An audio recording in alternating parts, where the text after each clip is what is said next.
Do you have a site plan that shows how the building sits on the site and relates to Division Street and Kingsbury and the river and Uh, to Halsted? be to be honest, no. The one that would kind of give you a little bit more info is the perspective, um, where you can kind of see it, but at least in plan, no.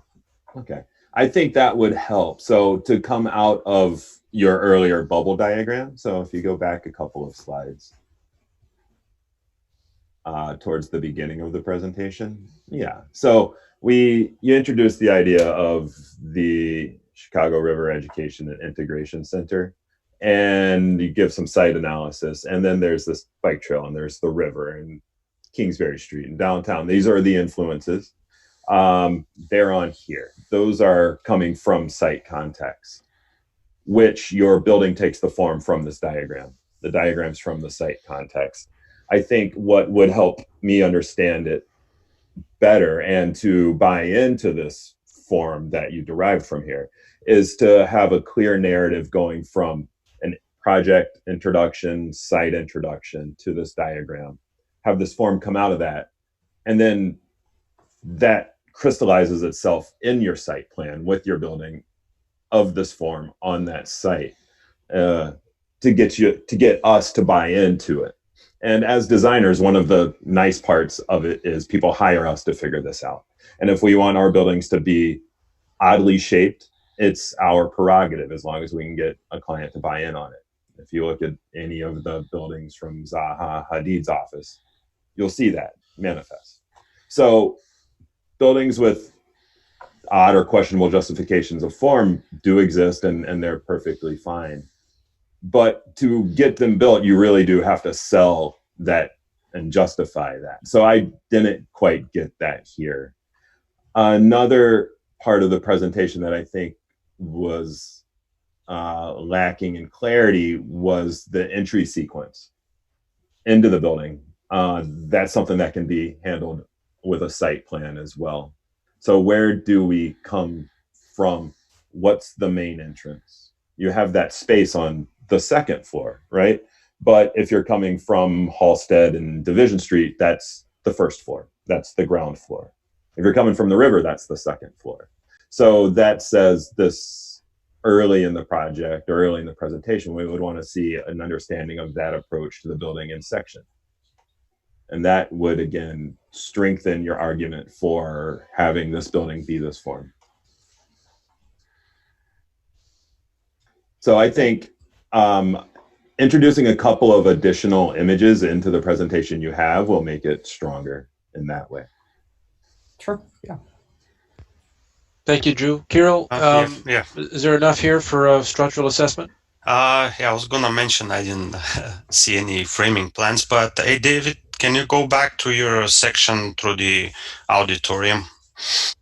Yeah, this one. Yeah, to me, the graphical representation of these floors, I'm not sure of the thickness. Thickness of the floor structure? Can you kind of explain what do you have inside those floors? Right. So, yeah, of course, this was more of like of a diagrammatical representation, but the thicknesses of these floors are referring to how thick the beams would be, not going along this way, but the other way, as we had talked earlier. So, what is that height that you're showing on that section? As in the thickness of the floor. Yeah, I think it was 36 inches. Did we discuss? Sorry, did we discuss that spanning that with bar joists? I don't recall the span now. No, I don't remember. Okay, because go ahead. Yeah, I was gonna comment on the cantilever to have a cantilever. Is it running along? See, in that case, a framing plan would help to understand how that cantilever works, because technically to cantilever from something you have to have a backspan, right? So from what I remember, that when we did the structural couple weeks ago. We talked about cantilevering, right? But I don't see any beams cantilevering out. Do you have that large view of your balca or cantilever? Can you bring that section too? Oh, okay. I think it was this one. Yeah, are these like these beams that are coming out below that concrete with metal deck? So are these coming out of that space where the auditorium is? Yeah, they are. The floor of the auditorium? Okay. Yeah, I mean, as you said, it would be nice to, of course, have an indication of that and to just once and for all clarify it. But yeah, these beams are not just jutting out, but they do extend from the auditorium space. Okay. Well, in that case, they'll have to, if they go into that auditorium space, they'll have to tie into something inside. Do you have and I also, can you go to your atrium rendering that you kind of finished with? Yeah, I only see one column here at the entire floor. Is there any grid of columns and beams inside where you can cantilever from? Maybe that's think about a way to show that, because to have a cantilever, like I said, you have to have some sort of a backspan of those beams, and they have to tie into some structural grid or beams columns. Plus these openings on the roof. I was going to ask you about a structural members roof framing. That looks like a pretty big opening, that rectangular opening that I see above the plans there.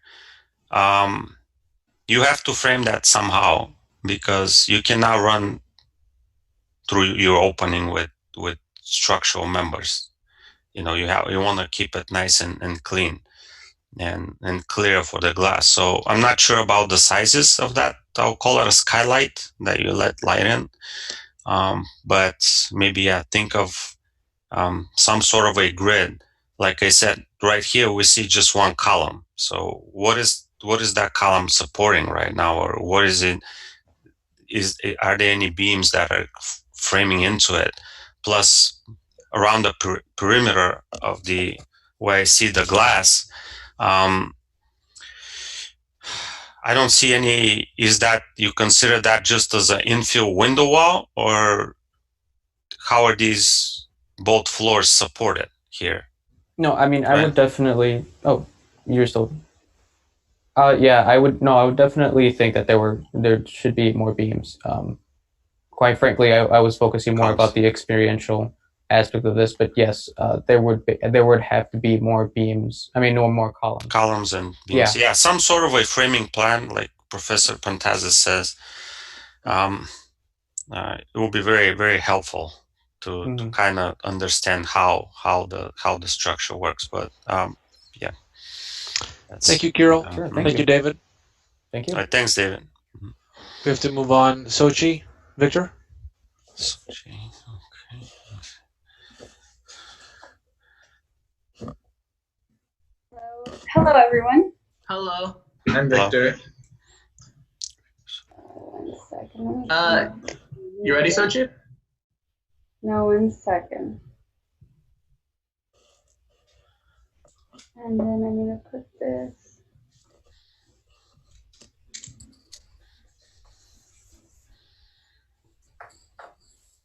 Okay, go ahead, Victor.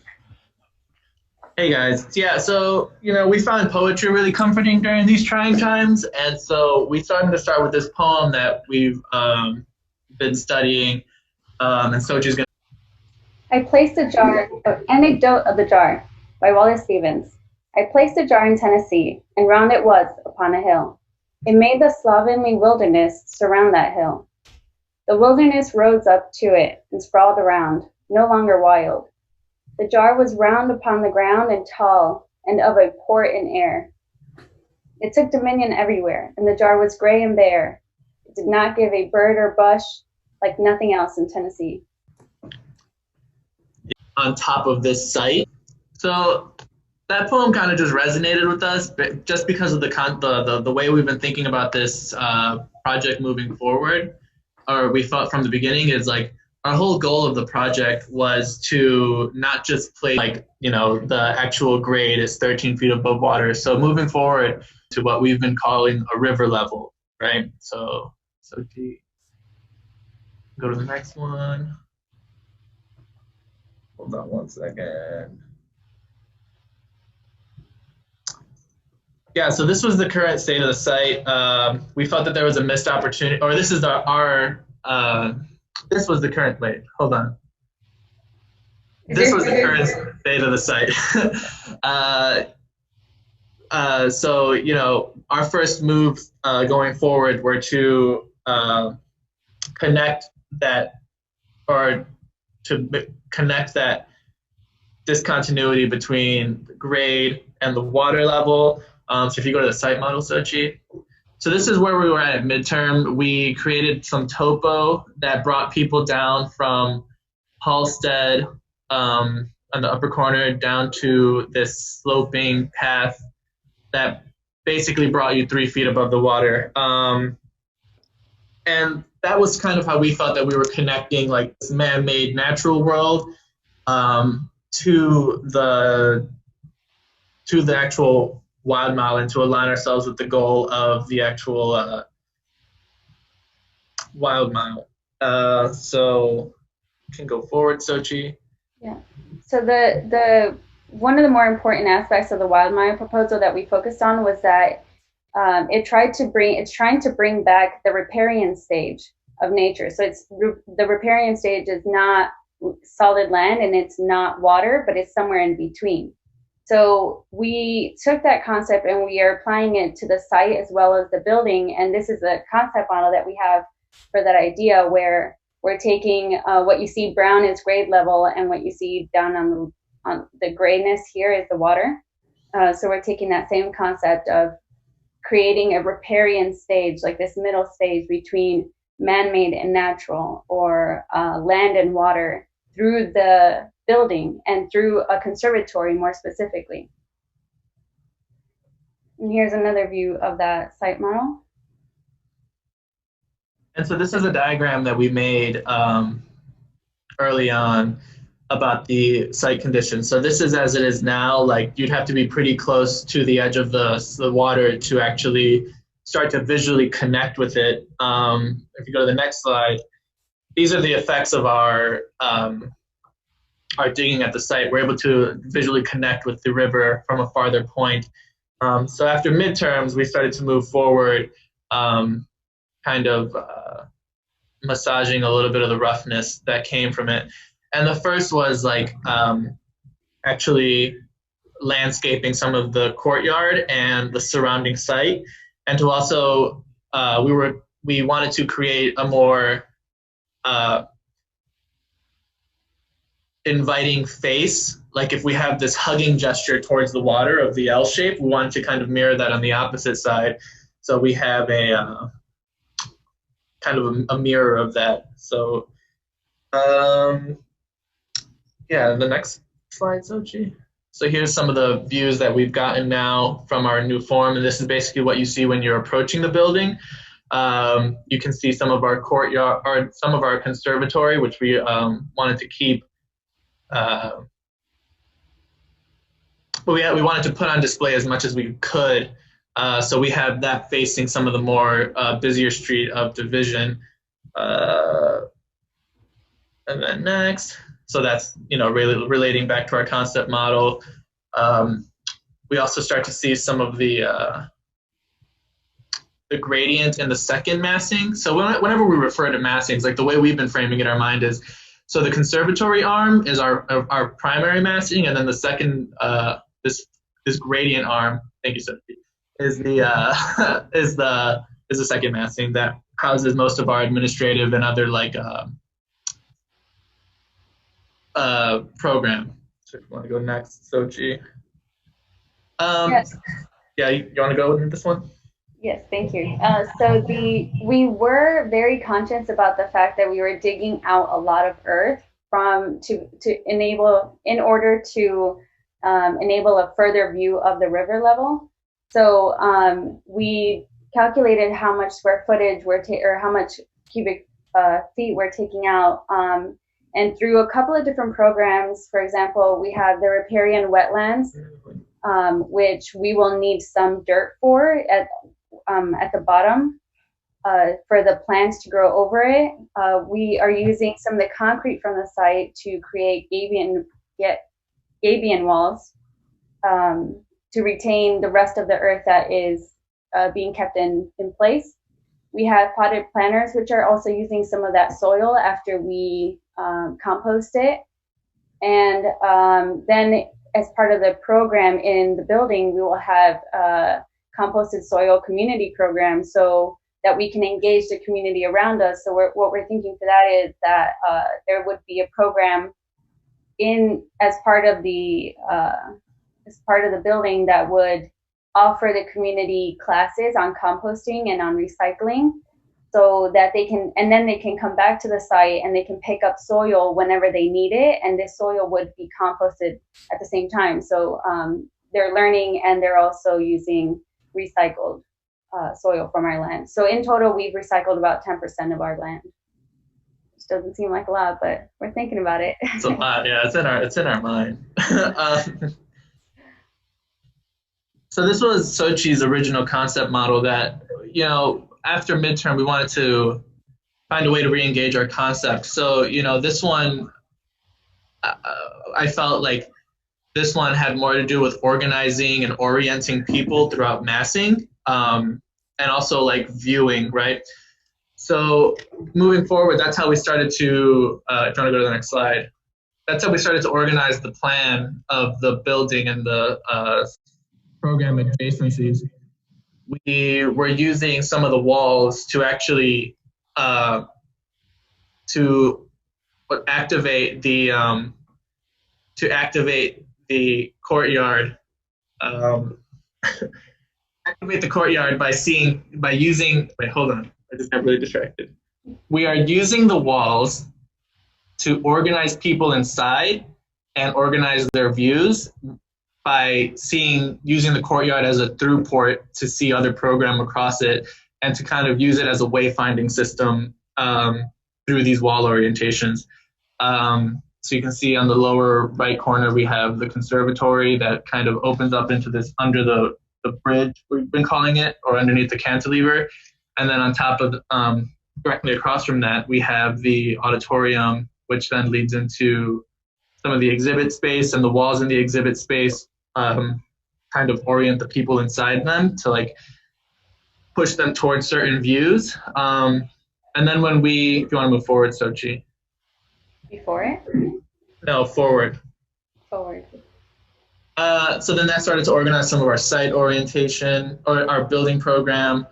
So this is on the river level, we've been calling it. You can come directly underneath. I just realized you can't see my finger. Come directly underneath our cantilever and go straight to the river level. And on the river level, there's the conservatory / nursery that we have, and the touch lab, and then the bike rental, which engages with some of our earlier site diagramming. Next slide. And so this is on the grade level. You enter in the lobby, and the lobby is kind of just like the pivot point, formally and programmatically, where you can choose to go upstairs, and basically a truss member that holds it up, and it's sitting on this. Can you point towards the mechanical area room? It's sitting on that, which is some load-bearing walls right there, and then this beam connects all the way through it, but not in this part of the section, it doesn't. And then you can see into the auditorium, and then underneath it, and then next one. And this is that rendered view. Like basically what you see as you're approaching down, you get a little peep of the conservatory, and it's kind of it's mostly engaging the circulation through it. 2 minutes, Victor. Yeah. So do you want to say anything about some of these renders? Yeah, no. This is our exhibit space looking north, actually looking south to downtown. This was also flexible space, so these panels can move around and come down as they need to. This is basically our site, how we organize the form, since we didn't have our massing model because the studio's closed, this is what we, but basically the conservatory is rotated 8 degrees off of north so that during the winter, it gets 8 hours of sunlight to help optimize the plant growth. And after a certain time, it rejects that sunlight. So we also use that along with radiation studies to organize some of the spaces. So in winter versus summer, we're getting a lot more radiation to this space, which we're then supplementing with other systems, which we'll talk about later. We're also capturing rainwater using our form to then be used inside of the conservatory and to capture gray water for the plumbing and the irrigation. And then these arrows are actually some of the prevailing winds, which then informed some of our MEP systems. Go to the next one. So through some of the exhibit spaces in the classrooms, we have a combination of natural ventilation and heat recovery ventilation to supply fresh air to the building. And then we decided to use radiant flooring and radiant cooling to heat the space, which can also be applied to the plants because as everyone knows, like conservatories are huge. Actually, I'll talk about that later. But we're using these geothermal wells to heat up all the spaces. And then next one, Sochi. And then that combined with our facade, which rotates to create that gradient that we were showing at midterms of the actual controlling the sunlight.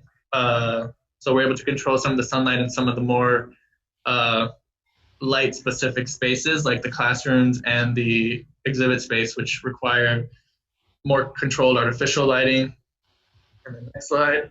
And then this is our structural system that kind of organized some of the spaces, continuing that language from the cantilever. We're using these V columns to hold up these wooden or these glue lam beams, which then hold up these DLT spans, which then have allow us to continue some of that natural language. And then in the conservatory, to offset some of that energy use that conservatories are notorious for, we can actually use the radiant tubing system for heating on the soil that houses the plants, and it's more efficient than actual forced air for plants because it can control the temperature that plants like to be at, and it allows us to have flush nursery space inside there. And next one, and then this is the view from the river. And you can see some of our facade where it starts to rotate and reveal parts of it. At this specific orientation,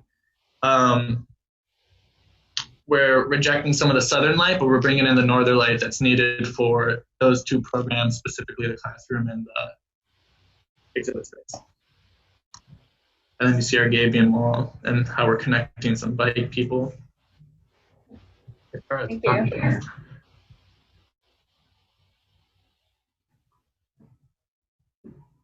Any questions?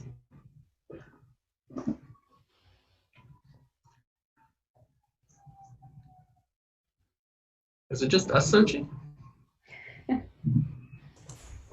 Victor, Sochi, I think you guys should be commended on coming up with a clear strategy of bringing people to the river and then following that through to give your building a form and how your project addresses the site that it's on. By doing as much excavation as you did and rearranging of the physical site, that directly led to people accessing the Wild Mile Trail. And even if people are using your site to get down to the bike path and the riverfront without ever entering your building, you've done, I think you've gone a long way to creating a successful project, because anything like this, a civic building of this nature, wants people to get to it, to interact with it, to go to it, through it, around it, and tell people about it. And I think the moves to put the exhibition space above in a bridge towards the auditorium allows for access from the north. The sloped path from the intersection of Division and Kingsbury down to the riverfront does that from the south.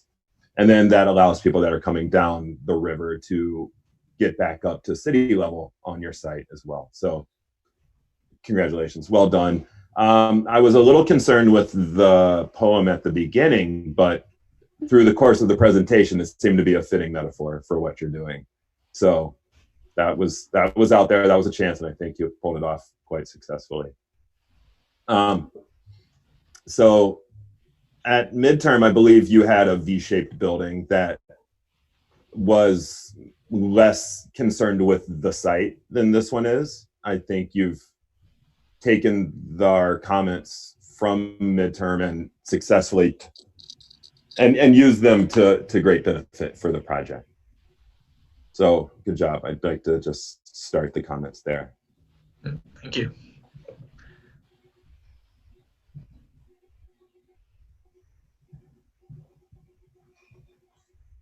That's how good we were. Back through a couple more images of your project. I've been. It was a very good presentation. It was very engaged. And I just want I think the representation of the project has come a long way from where it was. I think some of the site plans were very confusing before. Is it not moving? No, we can hear you. No. I mean the if you guys could just flip back through a couple of images. I'm not sure if I'm in the right drive.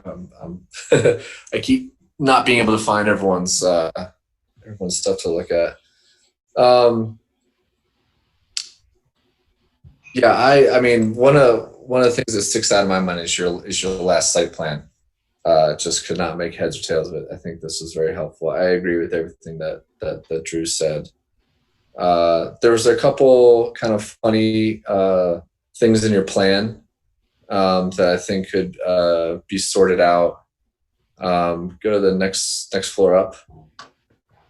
Go to the one with the volunteer spaces. I'm not sure why your walls are angling like that, and I'm nitpicking basically because I think this is it's gotten a lot stronger as the semester has gone along. But I don't think you can really open that door in the observation room. I don't really know what some of these. You guys are talking about using the walls to orient towards certain views, but in the kind of the break room and conference room, that was becoming like a bit distracting. Overall, I think being in the building and seeing cross as a wayfinding technique is a really interesting idea, especially in a building that seems kind of as open as this one from floor to floor. I would have liked to seen that core on the west side moved somewhere else. I think you've done a lot to engage your building with the site and the river, and I think trying to find a new home for that would have helped even more. Maybe needed there for structure, but you have so much structure in that part of the building already. I think maybe you could have found a better home for that. But overall, I think it was a good presentation and a lot more clear than where it was before. Thank you. Thank you. There's a lot here, so what you'll find is a lot of the comments probably are going to be a little fairly detailed here. So just a couple of thoughts. One, and Stephen Tafim will tell you, we've been talking a lot about the value of a more integrated approach to thinking about a place, and each of the projects so far it's a huge site with essentially a very small building footprint, and progressively those buildings have opened themselves up and gotten longer and addressed more of the site. And you can see how much that every time it gets bigger on the site, I think as architects that we're trained as architects, we think about the buildings have gotten a little bit more thoughtful that way. But all of them still would benefit tremendously from more site development. You'll get into this in your professional careers at some point. It's the piece that a client probably pays the least amount of attention to, but it's particularly a project like this, it's a really transformative part of the design. So don't limit yourself to knowing that I'm just working on the building. Each of these could have got even stronger with the site development. In particular, this one, I love the recognition that you're displacing a whole bunch of soil. So, you know, as an example, did you challenge yourself to say, what if we had to keep every cubic foot of soil on this? How would it have changed the landscape? You know, maybe there's more mounding or just other things, or pushing out into the river. Who knows where that goes? But it would have been a fun exercise to sort of go through, because I think there's probably more that could be done here just to make that a bigger part of the composition.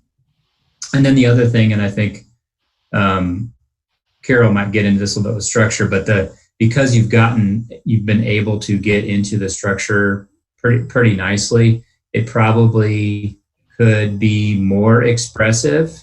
You thought about it a lot, but at the end of the day, it sort of, you shrouded it maybe more than it needed to be. In particular, just sort of you know how the classroom sort of buries itself into the ground. It's a little, it sort of takes away a little bit of the energy of this wood structure by sort of burying it into this rather than maybe sitting on top of a form or so forth. But I mean, there's a million ways you can sort of articulate these things, but it's very tectonic. You know, you really feel how these pieces come together.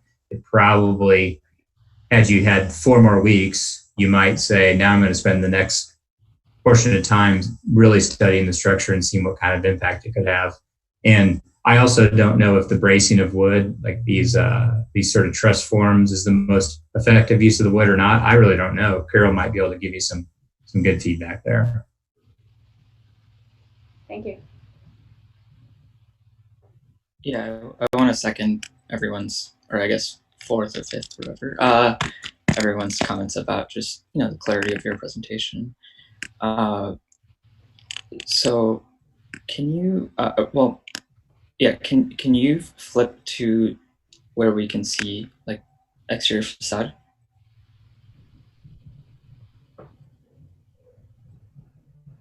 Okay, great. Yeah, I think, well, one is, you know, like, because a lot of your drawings have, you know, pretty like good level of competency, I would kind of encourage you guys to think about, you know, how you can utilize those drawings to both explore your project more and at the same time explain your project more. So, you know, because the orientation is so important, you know, I wonder if there can be kind of a way of drawing a section which, instead of just cutting straight through the building, you know, is the section cut is almost a V. I think your mic went off. Yeah, hold on. Give me.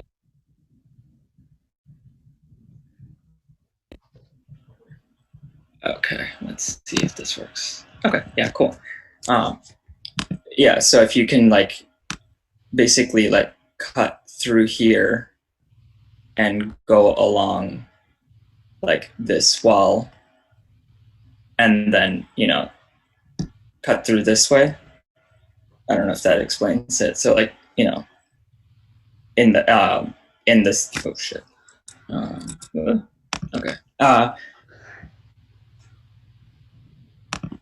Yeah, so basically you're kind of seeing like the main circulation and the kind of how the spaces jog, because, you know, like whether you're looking out towards the lake, because the orientation is like quite successful, but it would, I think, help you figure out how to deal with the materials, because and also how to articulate your massing more clearly. So, you know, I'm not sure, you know, I'm not sure if, you know, the auditorium being articulated in the way that it is formally like as clear, so I can, you know, and whether, you know, the wood screening material should stop where it does, you know, if, you know, because it could just extend all the way. And sorry, I lost my train of thought a little bit. But yeah, overall, I mean, I think it's just like, you know, you can keep pushing it further, and even the trust system, maybe there's a way to, I think one of the risks of a lot of, like, given what, like, all the kind of things that you guys have to investigate, is always to kind of have kind of individual responses to the different things that you're looking for, and as opposed to kind of starting to integrate them and actually minimize the amount of things that are going on. So, I can see the wood truss system, like maybe similar to the Studio Gang Writers Theater, becoming kind of the aesthetic element in some way, where you can like celebrate that and have that also be your like screening system or something like that, rather than the screening being separate from the structure, being separate from like the glazing system. There might be a way to have literal gradients in the material rather than it be so diagrammatic. But overall, the strategy and the courtyard, I think it makes sense. Even the other perspective that you have, looking through, just shows like a certain level of, thinking about the site this, like, just even the framing and everything, it just seems a little bit, more inviting. I want to see the materials articulated a little bit more, but that's, overall, I just understand right away what you guys are trying to do, and it seems to overall let it work for me. So yeah, I mean, good job, and I don't know, keep pushing it further. Thank you. Thanks, Tafim. Carol, Yeah. any comments? Yeah, that structural review that we had a couple weeks ago. Yeah, I know we talked about, and Steve, that was your suggestion, like having the horizontal tube. Let me see which slide is. I have that presentation on my other computer, but if it was a good idea, it was my suggestion. If it was a bad idea, I had nothing to do with it. Yeah, but I'm referring to where that straight tube kind of kinks down, goes on an angle. Yeah, maybe. No, Sochi, I think he's looking for this section right here. This one. No. Well, the one before. Yes, this one. Right here, yeah, that angled part. Did we talk about doing that as a truss as well, like the other structure? Yeah. So we talked about, and I didn't represent this, but we talked about having a pin connection at this little pivot point, so that they're kind of pushed against each other like that. Right. Yeah. But that, and then the actual truss going parallel or perpendicular to the direction of it. So what is the structure of that angled piece there, or part of that you're building? What is made of? It looks on the renderings looks like a concrete. Is it all concrete? What is there any framing for it? Yeah, let me. So there's actually a beam that extends here, and then it's another beam that's hidden inside this thick staircase, and then it's actually another truss that kind of pivots on that point to continue. I see, but all that is hidden behind your concrete? So we didn't expose the wood underneath the actual cantilever, just because we wanted to like save some of the wood experience for like the faces of it. Like, oh, I see. And also we were concerned with rain, and we just for some reason wanted like concrete soffits. See, I completely agree with what Tafim said, and he said, yeah, express that structure, make it. I was gonna make a comment that your diagonals of the trusses are very thin members, so carrying that entire structure, you probably, and especially if it's out of wood, it needs to be those diagonals need to be a lot bigger size. My point, like they look like braces right now, and if you really want to work with that structure and show it, just express it more, make those diagonals of the trusses a lot bigger. Yeah, that was a risk because on my part, because I wanted to see how thin we could get it. So I was just following like basic slenderness rules, but like really pushing it to the max. So for all the compression members are a 1:50 ratio. So Yeah. that's why they're so thin. And I was going for this can you go back to that rendering where it's showing those braces or the diagonal? So close you one more back. Okay, this one. Yeah, this won't be able to support these. I mean, these beams on the top. Technically, everything goes down these diagonals, and they're very thin. And supporting 2 floors with those, especially in wood, I'm not sure what the force is now, but they look really thin to me. So they need to increase in size, definitely a lot larger, like 3-4 times bigger. What is the size of? What is the cross section of those diagonals? So they are what's it called? They're Are they a rectangular shape or they're square? no, so they're a square shape because I didn't want the thing to bend out of any plane. Right. You don't have weak or strong axis, so I understand. So they're 14 feet from the ceiling to the floor, and I think they're like maybe 4 inches thick. Yeah, that's that carrying floor load. That is very, like, I would those will be in the range of like 8 inches by 8 inches at least. Okay.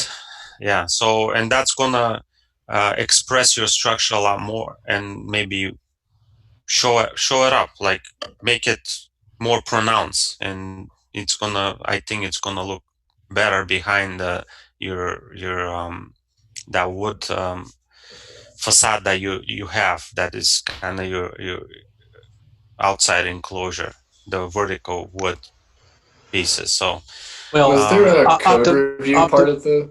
Sorry. Go ahead. Yeah, there was. You mean building code or structural code? Structural code. Structural or building code. There was a building code component that was more overall kind of occupancy type, construction type, to determine travel distances. Life safety diagrams are a required drawing for the semester. Heavy timber has a really specific code, especially in Chicago. I mean, in reality, this is really mass timber, which Chicago hasn't fully embraced yet, and we kind of, in a couple other projects, kind of have gotten away with it. But not only from a structural standpoint, but from a code standpoint, there's like a minimum size for members of 8 inches for that really required char depth and all that.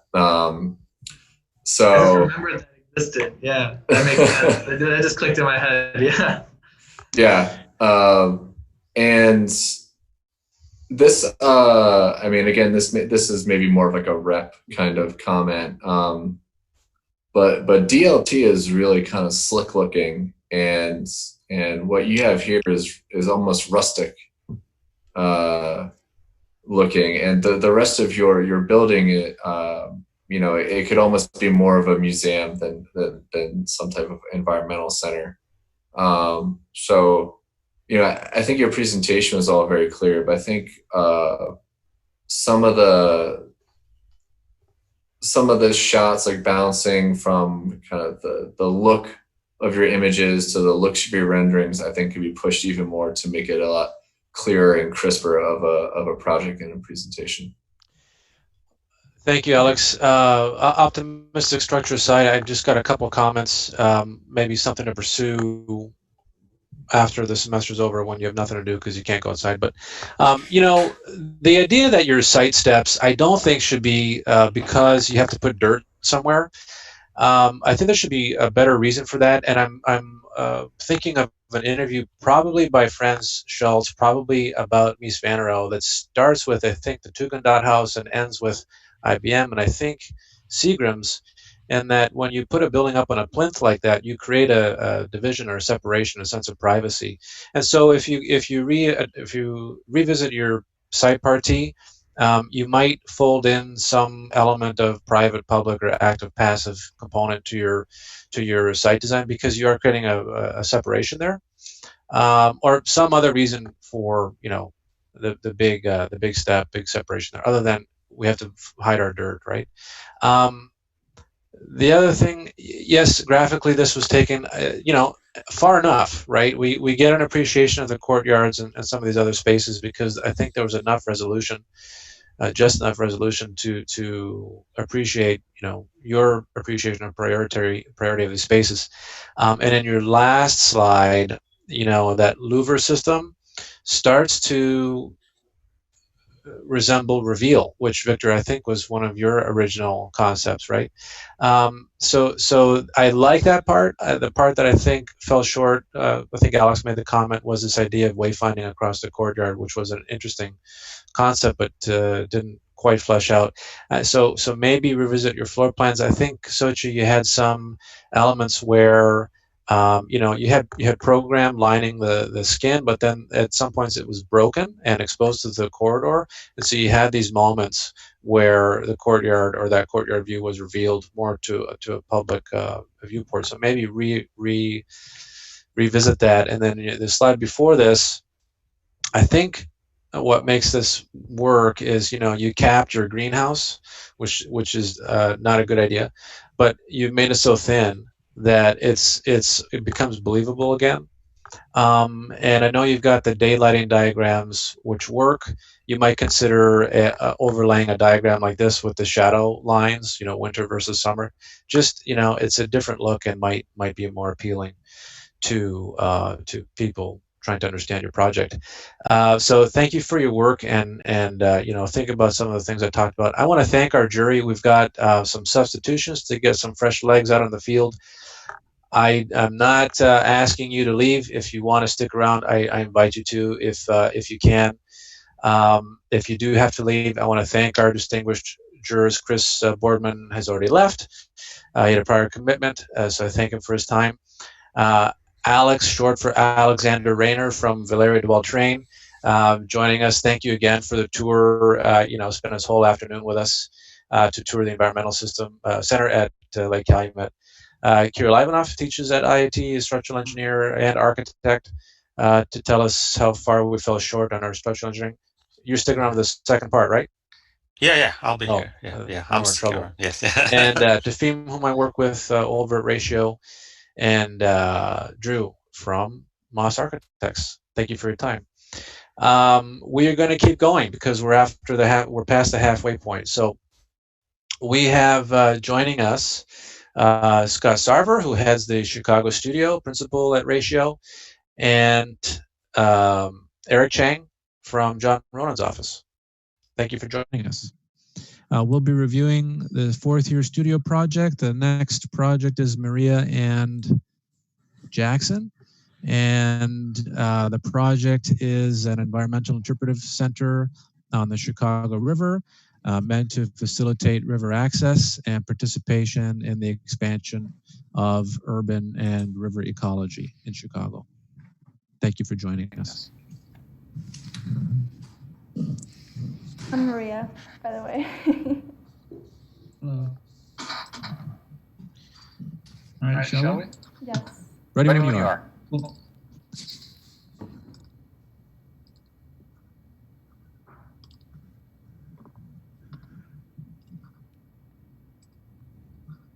Okay, great. So welcome to our presentation. Our building is the Recyclab in Chicago.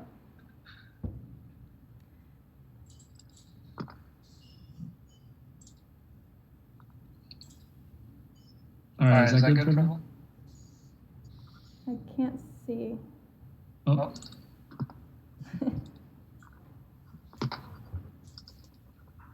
How's this? Yeah, that's good. Cool.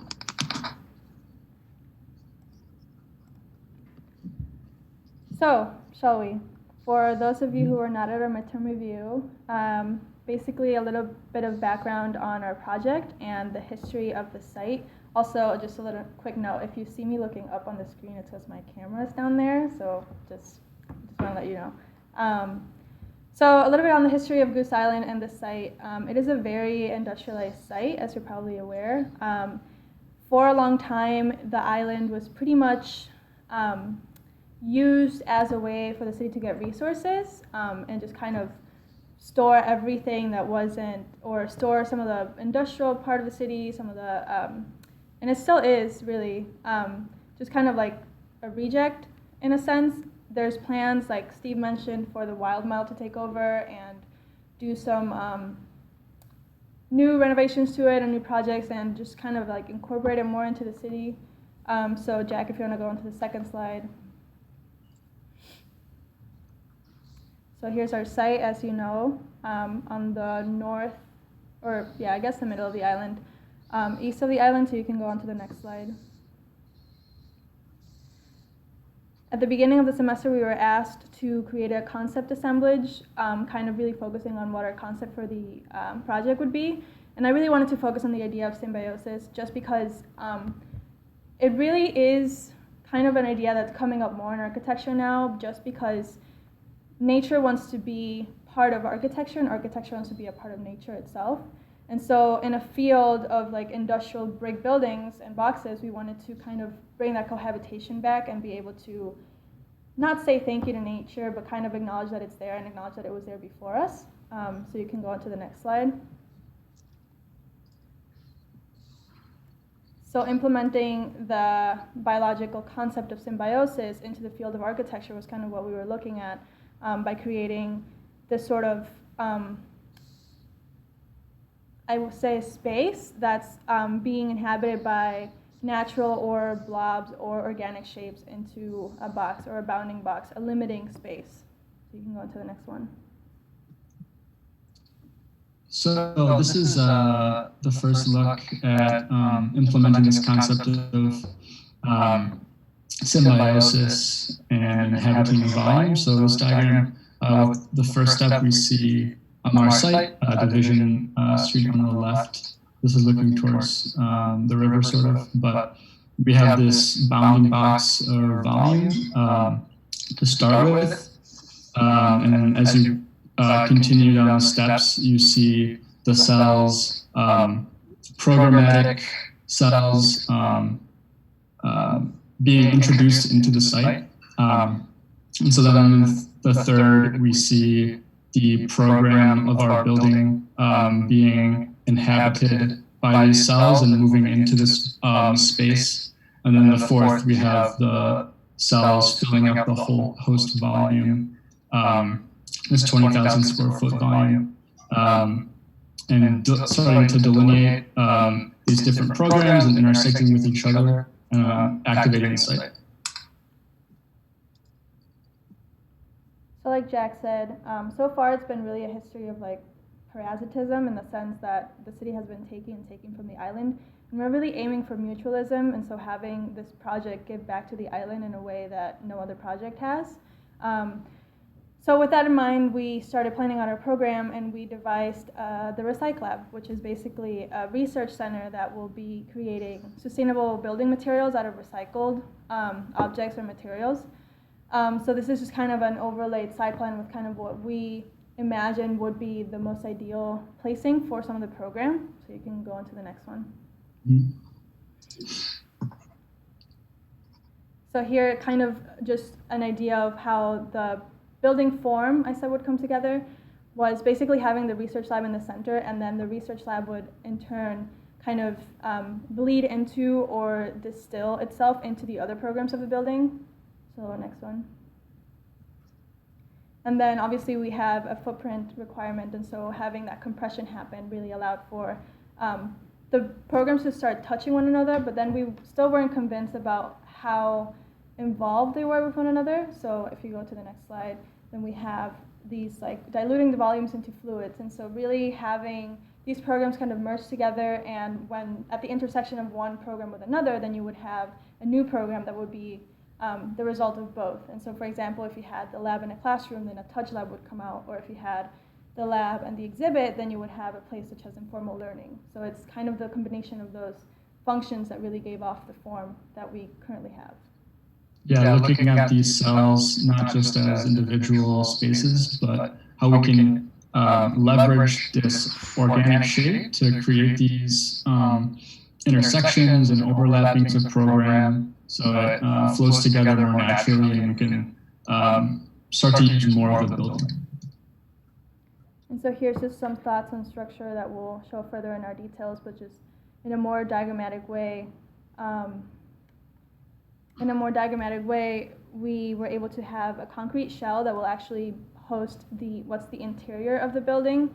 So now, if you remember from midterm, and if you don't, the blobs are essentially one complete shell, and we inhabit the interior of it.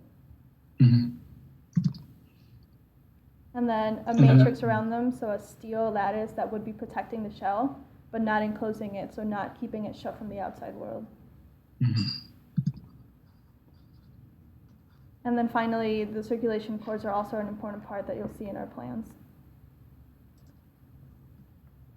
So here's just some changes that happened since midterm. Basically, when we had it for midterm, the auditorium facade was taking the majority of the southern sun, just because we were orienting it to the city grid. And so by slightly just rotating the building to be aligned with Kingsbury on the next slide,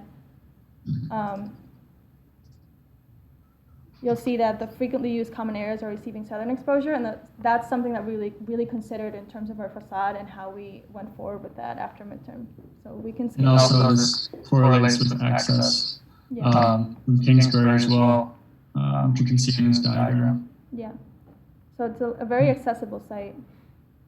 Yeah, the different levels and different types of access, whether it's vehicular, foot traffic from Kingsbury, CTA, bike, how these things overlap and congregate, almost like the cells do on our site, how people come and inhabit this space, mutually benefiting each other. So then just a more resolved site plan, including a pedestrian boulevard on Kingsbury, so converting that street into a completely walkable boulevard so that people will actually be enticed to come into the building. Also including the 606 bike trail on the river edge, as well as the eco mounds, the eco pathways, the river access deck. So all those things that are part of our concept into how these mounds and nature occupies our building are shown in the site plan as well. Okay, so we'll go over the plans quickly. So just highlighting a few things in the plans. We'll go over the sequence in a little bit. But this is the first floor of the building. So on the bottom we have Kingsbury. You can see the north arrow on the top right. This is just the building oriented with the paper edge. So Kingsbury is in the bottom. And then on the right side, we have the entrance into the lobby and community room. And then the left blob, or the left volume, is the service. This service side, so employee or loading. And then we have these fire-rated egress stairs in the two corners, the top left and the bottom right corners. Southwest and northeast corners. Yeah. So then the second floor, we have exhibit, informal learning, and classroom space. And you can start to see how these volumes intersect each other and make these different programs. Going up to the third level, we have the auditorium space on the left side, on the south. We have a waiting area for bleed out sort of from the auditorium, and then a touch lab on the right, and then the first level of our lab volume. The fourth level is, we're seeing the top portion of the auditorium volume, so that's just open to below. But then we have, this is the more private level of the building. As it goes up, it gets less public. So this is where the laboratory administration space would be. So we have an employee break space, open office space, and then like the research portion of the lab. Then the top level is the roof garden, and we also see the egress and elevators stop here, as well as the very top of our lab volume, where we'll have more particular machinery for the lab and some storage area as well. And this is where like a rooftop lookout would be. Yep. So just to speed things up a little bit, this is quite a in-depth diagram, but just we can go through it quickly. It's essentially our life safety diagram, and because of the shape of our building, it really facilitated us the planning of the egress stairs, given that it's a, I would say rectangular, it's almost a square, but it's not quite, building, and then having those two fire safety stairs on both corners, you're really never too far away from a corner. So the maximum distance that you would be from an egress stair is 75 feet. I want to zoom in for a second. So. Yeah. So yeah, as you can see here, like the main egress stairs would be fire rated, and then just kind of how that would work around, as well as the occupancy loads for our spaces. And having that gap in the middle, that space that we implemented now that allows nature to come into the building, actually helps us a lot with the life safety, because it's people will, in the lobby especially, there won't be like a specific entrance or exit, but you can enter the building through that middle space and leave directly through it too as well. So you can just go through it if you want quickly. But just having the blobs intersect obviously creates more like passageway in between the spaces. There's not really rooms. Okay, we can go on to the next one then. Okay. And this next building, or the next diagram, is our passive and also active systems diagram. And so you can go down to the bottom. We have two mechanical rooms, one on the first floor, one on the roof. The mechanical room on the first floor really serves the most common spaces of the building. And then the mechanical room on the roof will mostly be serving the lab. We have passive systems such as the blobs being interconnected but also open to the outside, allows for air to circulate through the building. And then those mounds on the bottom, the ones closest to the building, actually store water for the heating and cooling needs. We have Okotek glass instead of just regular glazing. It's essentially a 3-layer copper mesh glass that can actually regulate the heating gain, the solar gain and heating needs for the building. So that actually helped us a lot in keeping the building at a stable, comfortable temperature. And then also the thermal mass of the concrete also helps with regulating the temperature of the building. So you can go up. Did I miss anything? Oh yeah, the facade, of course. So the facade, basically, the building being cornered or angled, or basically we consider the building to have only 2 sides, despite it being a square, because they're corner sides. And so the north or southwest corner is actually more exposed to the sun. And so on that side, we decided to put PV panels that are angled to permit the sun to come in the winter, but not in the summer. And then the northeast facades have, they don't have angled panels, but the panels actually can collect rainwater to water the mounds on the roof garden. Yeah, we'll see a bit more of that in the sections. Yeah, we need to speed up a little bit. Okay, so this is a section through the northmost part of the building. Yeah, I think we can go through this more quickly, and then if they have questions, we can just go back. So this is the north part. Section B is the southmost. So I'll just mention the spaces that we're seeing. So this first section, we have the lobby and community area, up to informal learning, classroom space. Third level is the touch lab space. And then the fourth, you see the lab administration. And these are the panels that we were mentioning before. The next section is the southmost part of the building. So we have the auditorium here, the exhibit, and then the service on the first level. And then this is a section through the west most side of the building. So right here, we're looking at the community space, service, exhibit. This is the touch lab, auditorium. Wait, this is touch lab, auditorium, then lab admin, and then roof deck. And I've outlined these 3 details that we'll look at. So the roof, the glazing, and the foundation. Yeah, so those are pretty detailed, so we'll have to We've zoom been in. trying to sort through how this all kind of goes together. So we mentioned this concrete shell structure. And how does that, how do we actually build it? How does that work structurally? And so this is the roof detail. And you get to see the concrete beams with the slab, and then our green roof and green roof layers.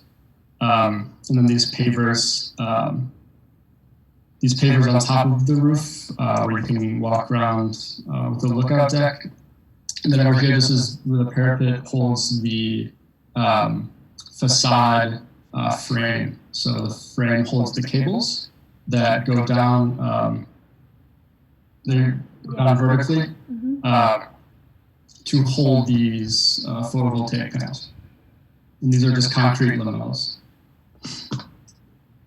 And then the next detail is through this curving shell. And so we've looked at a lot of precedents. How do you make this curved shell? And most of the time it's this large amount of formwork where you pour these curved forms, and then the rigid insulation goes on top of that, which you then feather out the interior with studs and then stucco, because we want the shell to read almost as just concrete, like it's the shell from the outside and the inside.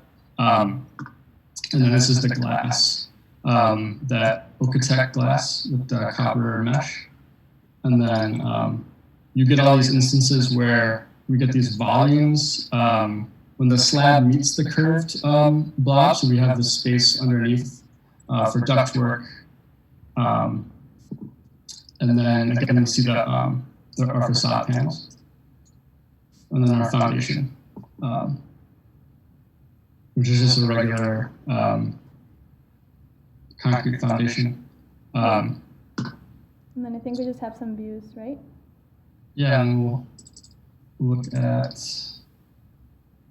this is the lab, a section closer to the lab. So you can see all 3 floors. The kids on the first floor, kind of like we imagine them going from the touch lab into the lab and get explained what happens in there. Second floor is more of like the technician level, and then the third floor would be where the mechanical is housed for the lab. Yep. Hey guys, let's wrap it up so we have time for comments. Yep. Sure.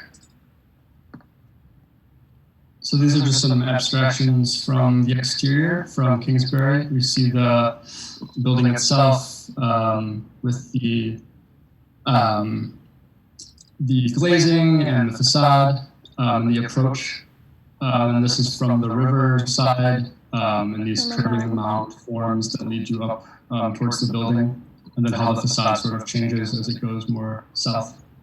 And then just some interior vignettes. This would be in the lab, and then the other one would be going into the building from the lobby. Into, you could see the river at the end.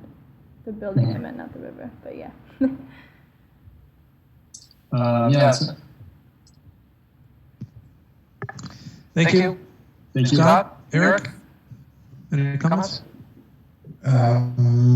This is Scott. It's really nice to see how it evolved and how it's evolved. I remember the project very well. Let's see.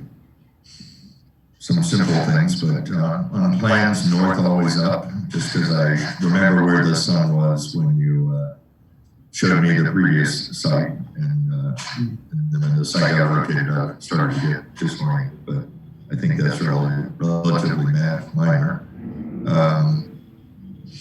I think, some of the things I would think about is for this kind of scheme or this kind of proposal, there's a real art to making it. And sometimes when you have the idea, which you had a really wonderful idea, I think, sometimes you sort of stop, take a breath, and then sort of, I don't want to say start over, but think about the idea of making it and how it's made, and allow that to influence the architecture while keeping the concept intact. So I kind of got this feeling that, it was an idea of a form and a shape, and actually think of another word than blobs, but a form and a shape. And then you could sort of step back and say, okay, how do I preserve the idea, and then how do I make it? So it feels like it was a little, making it was sort of an opportunity that might have been missed, because you were sort of forcing in shapes and forms. But I like the idea a lot. I like the concept a lot. And you can see the images, like this image on the screen now, all the potential and the idea to be realized. So, and I don't expect you to, as students like this, to be there right now, but this idea of making it a sort of craftsmanship, sometimes you stop, take a breath, and then start again with that process of making it. Thank you. This is the first time I'm looking at this, and I agree with Scott. I really like the idea of the concept of this interlocking volumes, whatever you call it. I guess I've trouble reading that kind of circulation diagram where the core extrude all the way up, punctuating this kind of very three-dimensional volume, and I appreciate how you guys went through and figured this out, make sure the exiting works and all circulation works. I just wish, I guess, I think an unconventional building like this calls for something probably very unconventional circulation. The first thought I have is the Bro Museum in Los Angeles, where when you enter kind of under this cave and then there's this escalator that brings you up. Steve, I don't know how developed this is for midterm in terms of this two cores, fire stairs, circulation. But I think that's something that I wish was thought through almost more unconventionally. Mm-hmm. I think a part of it, and you're right, and I think a part of it is us really trying to stay onto that concept of having a bounding box. So kind of bringing that conventionality into the unconventional was, I think, something we looked at because we knew we needed those egress stairs, and we knew if we were going to put them in, we didn't want them to just be like a closed room that's just like, oh, there's the stairs. We might as well just show it in the language of our building, which was with the Okotek glass. But I agree. It was something we definitely thought about. So. Yeah.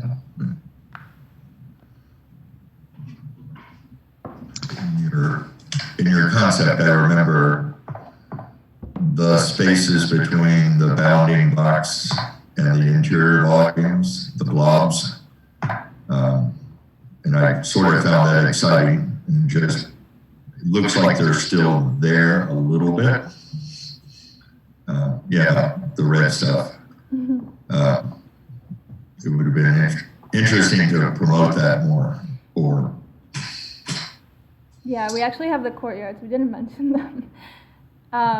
So there's a condition of walking on the top of a blob that you can actually see on the second or third floor. So on the third floor, you can go actually up from the lab onto the top of the blob down below you. But yeah, I guess we just forgot to mention that. Yeah. Maybe the bounding box just needs to be just a tad bigger so that you appreciate those spaces more. Yeah. What I thought was really successful is, in particular, the auditorium space. When I look at the section, the building section drawing, just kind of seemed like a natural utilization of that particular program, and in relationship to the form, I guess I'm not familiar enough with the plan, but do you have other spaces like that where you kind of utilize some of this particular moment. Yeah, I think another great kind of programmatic space for that would be like an informal learning classroom, let's say. Jack, do you want to say something or? Yeah, I was gonna say, I also like how the auditorium's orientation on an angle speaks to its like its usage. We have this in this section the diagonal volume here that sort of correlates with the stair on the first floor, bringing you up through the building. I also wish there were more moments that the program spoke to the orientation of these volumes, and maybe the slabs sort of kill that a little bit. I think I agree with your assessment. We definitely started with a lot more. For a midterm, we had like a space like this for each program, and then we realized that our concept was more about how when they intersect, something special or something different happens. And so I think that's what's neat about it too. Yeah, I think I got to wrap this up so we can keep moving. I want to give Kira some time to comment structurally, but these moments where you're occupying the geometry of the blob kind of appropriately, with, for example, the auditorium, were things that we talked about. And if I can annotate, can I annotate? Yeah, you should be able to. I guess not for some reason. But anyway, what about the outside of the shell? And perhaps it was, I don't want to say, perhaps you could look to the program for prompt like this. There was so much outdoor area, required outdoor breakout spaces and things like that, that these almost become, lawns. Could these be, more like hilly lawns for picnics or other kind of break spaces or outdoor spaces, or if it needed more function, ways to experience the environment or something that spoke more to your particular program.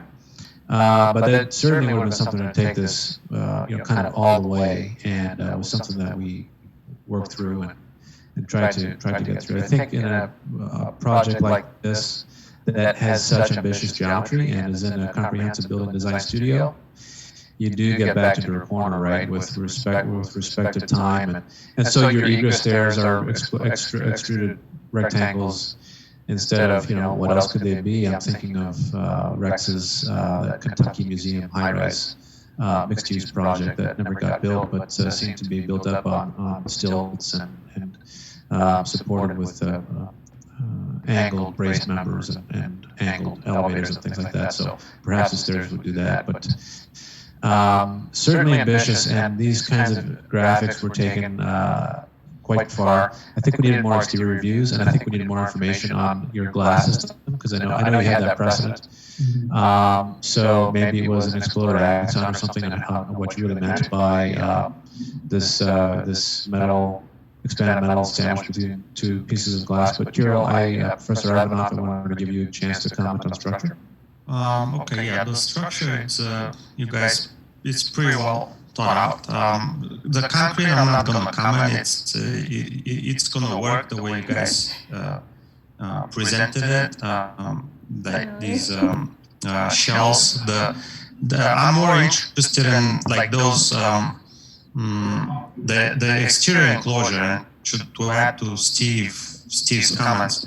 How are these like panels that are like we're seeing here on the left-hand side of all these sections? The photovoltaic. What did you say that was? They're pieces of. They're basically rectangles. Are they wood? Yeah, I'm not sure what I'm looking at. They're tensioned with cables. So what's missing is a honking member on the top, or maybe it comes out of that upturned beam on the top parapet there. But you really need a substantial beam to tension these cables, and we need that at the top and at the bottom some. And also, I was going to mention, I'm not sure how much they spend, but looking at these sections and other sections throughout the presentation, some of them pretty long. So have you guys thought about, are these basically there's a void between those, or it's just between the cables? Yeah. Have you thought about maybe a lateral stability somehow, so when like the wind blows, they don't flap or like around, kind of in and out of your structure? That's one thing, and also looking at your floor plans, first, second, third floor, it looks like these stairwells are going from ground all the way up with some really tiny columns that span quite a bit. Am I looking at it right? And also on the left-hand side, this glass, is that a glass facade that goes all the way 3 floors? On the left-hand side of the auditorium, yes, right there. This is a glass wall that spans full height. No. No. Basically, this purple volume here. Yeah. It's just opening here. Let's see. Okay, oh, it's between, so basically you're supporting on the shell where it cuts through the shell. Okay, I see. So that, yeah, that makes sense. And what about the stairs? The bolt, at both ends, these are all only spanning from floor to floor, is that correct? Yeah. Or, so basically relying on your concrete to pick up that glass enclosure of the stairs. Is that at every floor? Right, yeah, the flow will continue into the, you can see it in the section a bit better, but it'll continue into the egress stair from the slab, and that will pick up the next floor. Pick up the next floor. Okay, and what I see there, is that on the right-hand side, that's the stairwell? And these, the floors at each level, what are they supported on? Like, are these, thinking of on the right-hand side, do they cantilever out? Yeah, the landings.